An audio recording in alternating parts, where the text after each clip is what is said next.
Hey, Namaste Hashi Babes. This is Lady Dream and I'm back at you with another video. Hashi Babes, have you ever felt like you got 8+ hours of sleep, but you're still tired when you wake up in the morning?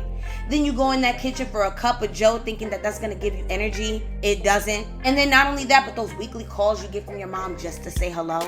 You feel like you have to work hard just to be social, even to the point where when you get on the phone, instead of having that happy greeting that you thought in your head was going to come out your mouth, you actually truly tell how you feel by being snappy. And I know that's full of regret because I regret it too sometimes when I do it. And then on top of that, you got the sweet cravings, the salty cravings, the inability to lose weight no matter how much we exercise. And not only that, but you feel like you just can't get out your own way or find the energy to even do your errands, your chores, what have you. Well, honey, there is one dysfunction that medical doctors fail to tell you is what comes with Hashimoto's, okay? So I'm about to let y'all know that right now. Lego!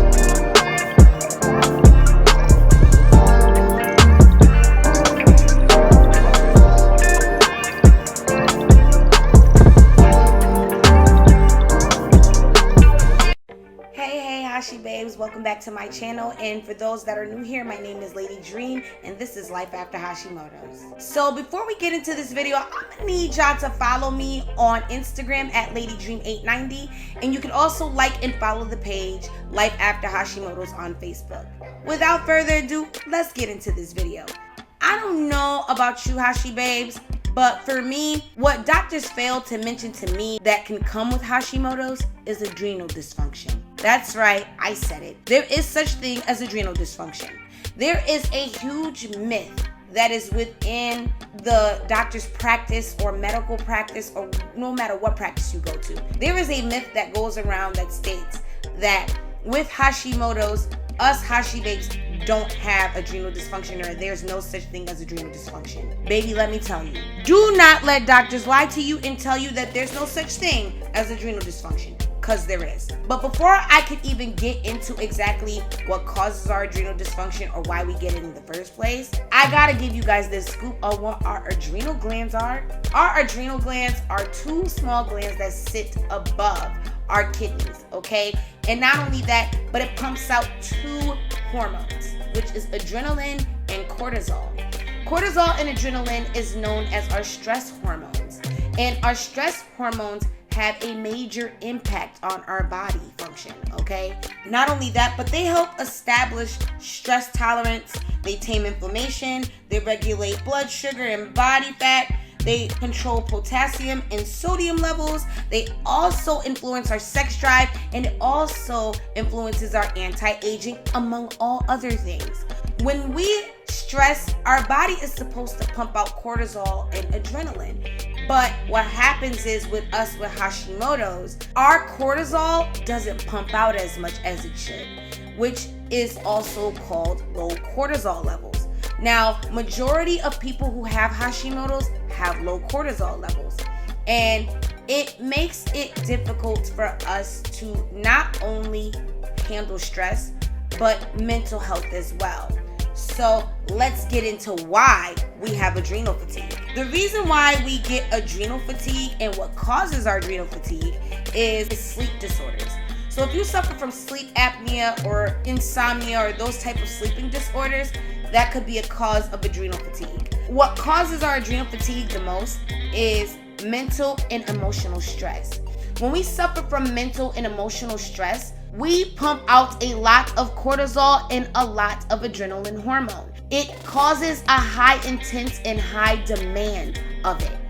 When we start pumping out so much cortisol, that's where we get our stress tolerance from. But because we have Hashimoto's, we have a low cortisol level. I don't know about everybody else, but I feel like when my body is overly stressed or has a high demand for cortisol and adrenaline, that's when my face swells up the most, and that is when I get hives the most, is when I'm stressed. Another thing that can cause our adrenal fatigue is metabolic and glycemic dysregulation. So when we don't have any control over our glycemic regulation or our metabolic regulation, that's what can also cause adrenal fatigue. And then there is one more thing that does cause adrenal fatigue. It is chronic inflammation. And guess what? Hashimoto's thyroiditis. Think about it. The root word in Hashimoto's thyroiditis or Hashimoto's disease or what have you, the word thyroiditis. If you look at the root word itis stands for inflammation. And because we get chronic inflammation with our Hashimoto's, which is the main part of our Hashimoto's is chronic inflammation, that's what causes our adrenal fatigue. The common symptoms for adrenal fatigue, honey, bear with me with this list, okay? Because when I read this list to you, you're going to be like, oh my God, I got this and I got that. And oh yes, I got that one too. Oh my God, I got this one. Yes, I know, because I did the same thing. Common symptoms for adrenal fatigue or adrenal dysfunction is feeling overwhelmed, feeling tired despite adequate sleep, trouble falling asleep, which, by the way, I have trouble with both of those. I have trouble falling asleep and staying asleep, and I have trouble getting adequate sleep. So yes, there is such thing as suffering from a lot of that. Another thing that can also cause adrenal fatigue is difficulty getting up in the morning, which I have. Yes, I don't know what it is, but rolling out of bed can make me frustrated. Also, what can cause adrenal fatigue is dependency on caffeine. Ladies and gents, I can't even tell you how many times I go to this kitchen for a cup of Joe every day. I get up out of bed not feeling no type of energy, and my main goal in the morning is to get my caffeine. As much as I drink caffeine, y'all, I hate to admit it, but I don't get no energy from it. I just get that morning start that I like. I get that morning start with my caffeine to where I feel like I'm ready to go, and then all of a sudden it just goes downhill from there. It doesn't even do anything for me. It doesn't. So another thing that is going to come off all to y'all is when you crave a lot of sweet foods and salty foods, yes, it could be caused by adrenal fatigue, okay? Another thing that could cause your adrenal fatigue is increased effort required for everyday activities. Honey, I need a lot of motivation to get through half the activities I always want to do, okay? If you planned on cleaning your house and you gain that energy and all of a sudden you just look at the mess of your house and you're just like, how am I going to get through this all? I don't have the energy for this. Honey, baby, I've been there. Another thing that can also cause your adrenal fatigue is the fact that you have intolerance to exercise. Intolerance to exercise is another one. My body, I don't know what it is, but for me, when I exercise, I will lose about 5 pounds, and then the next day or maybe 2-3 days later, I could see myself going right back up again. It's not just because you eat certain things or you did too many calories. No, it could just be the fact that you have a low tolerance of losing weight. And that's okay. It's understandable. There's easy ways to solve this. I promise you. By the end of this video, you're going to have your answers. Okay. Another thing that can cause your adrenal fatigue is low blood pressure, feeling faint and dizzy when getting up too quickly. Yes, ladies and gents. When I get up too fast after I'm done sleeping, I feel dizzy and so lightheaded. I feel like I'm about to fall over on myself. That's how I feel. Another thing that can easily cause your adrenal fatigue is easily being startled. You can have mental fog or trouble concentrating. Ladies and gents, I can't tell you how many times it's been hard for me to concentrate on certain activities I'm doing or certain things I'm doing, all because of the fact that I feel so fatigued and so tired. Another thing that can cause your adrenal fatigue is diarrhea and constipation. Look, I suffer from constipation and it's not fun. I hate that symptom. You want to talk about, I hate it so bad. Another thing that could cause your adrenal fatigue is low blood sugar. You could also have decrease in sex drive. Decrease in sex drive? I feel sorry for everybody on this Valentine's Day because I know having a decreased sex drive can make your Valentine's Day very dry. I'm sorry, ladies and gents. So another thing that can cause this is decreased ability to handle stress, longer healing time, which I could testify for that, okay? I have difficulty with healing time. I could literally feel or have a stomach bug, and instead of recovering from it for 24 hours, honey, getting a stomach bug for me is like a 48 to 72 hour thing.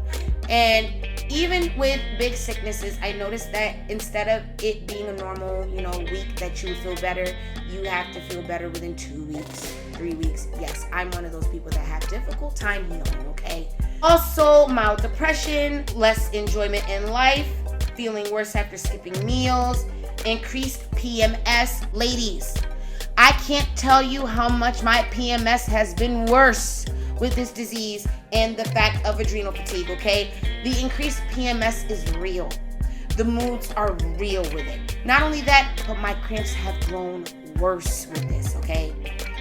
Baby, I need 2-hour showers to get rid of these cramps, okay? And not only that, but what can also cause your adrenal fatigue too is reduced ability to make decisions, reduced productivity, and poor memory. So, Hashi Babes, does all these symptoms sound familiar to you? Yes. So if all of these sound familiar to you, and you're saying yes to this and yes to that, and baby, I got this, and baby, I got that, yes, you could be suffering from adrenal fatigue, okay? What should you do about it? Well, I'm gonna give you this one term. Adrenal saliva test. Yes. It doesn't sound so appealing, does it? I know. Okay? It sounds crazy, unsanitary, but it's the truth. The only way you're gonna find out about your adrenal fatigue and where your cortisol levels are at, or whether if you have low cortisol levels, you have to get an adrenal saliva spit test. Okay? So what this test consists of is 4 swabs, syringes, and 4 test tubes. Okay?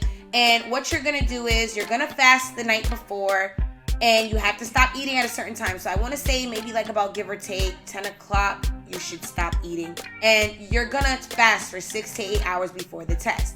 Once you get up, you're gonna take the test at 4 specific designated times. There's going to be 6 to 8, there's going to be 11 to 12 in the afternoon, 4 to 5 in the afternoon, and then there's going to be a last one that consists of 11 to 12 midnight, all right? You're gonna take all 4 of these tests. There is a part 2 to this video where I teach you guys how to take a cortisol test. So that'll be down in the description box below, okay? Like I said, get an adrenal cortisol test. I want you guys to like, share, subscribe to this channel, and hit that notification bell so this way you're notified for when new videos are available. Okay? I am looking for 1,000 Hashi Babe subscribers. So quit looking at my videos and not subscribing, all right? I love you guys. I want to share the wealth. I want to share the knowledge of how to have a healthy thyroid for you guys, okay? I love you guys, and I want you guys to stay clean, stay safe, wash your hands, and don't be nasty. And wear your mask everywhere you go, okay? It's COVID, and I want you guys to be safe. You guys are too sexy of kings and queens to be laying up in somebody's hospital sick. I wish you guys nothing but love, peace, and positivity. And I will see you guys next video, okay? Love you guys. Talk to you guys soon. Namaste. Bye.